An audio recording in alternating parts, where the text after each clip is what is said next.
को हमेशा अपने जेहन में रखना। मेरे पिताजी भाग्यशाली थे जो 15 अगस्त 1947 को वो पुलिस अफसर थे। मैं भाग्यशाली हूँ जिसने आज़ादी के 25 साल 1972 में मनाई।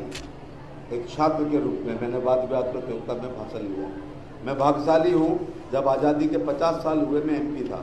मैं भाग्यशाली हूँ जब आज़ादी के 75 साल हुए मैं एमपी था। लेकिन जब आज़ादी के 2047 में 100 साल होंगे मैं एमपी नहीं रहूँगा और तब 87 साल जिंदा रहना कठिन है, लेकिन ये सब रहेंगे। तो आप बड़े भाग्यशाली हो जो आज़ादी के 100 साल को आप मनाएंगे।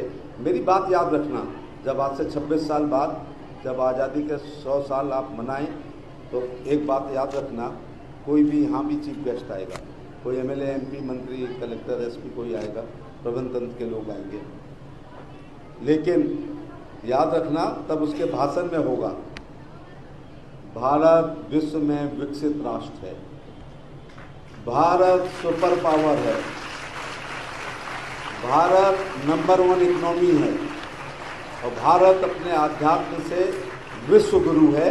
उसको कहना ही पड़ेगा और उसको तब कहना पड़ेगा जब उसकी नींव नरेंद्र मोदी ने विकसित भारत की और रखने का काम किया है। इसलिए लेकिन आपका योगदान, आधी आबादी के बिना, आधी आबादी के सहयोग के बिना कोई राष्ट्र विकसित राष्ट्र हो ही नहीं सकता है।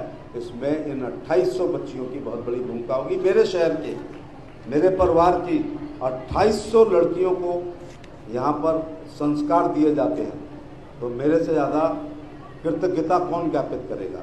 मैं निजी तौर से आभारी हूँ कि आप जो लड़कियां हैं उनको आगरा की साथ देश का अच्छा नागरिक बना रहे हैं। ऐसे बच्चों को वोट मांगते हुए मुझे लंबा भाषण नहीं देना पड़ेगा क्योंकि वो राष्ट्रवाद से भरपूर होंगे। बहुत बहुत धन्यवाद एक बार फिर आपको शुभकामनाएं।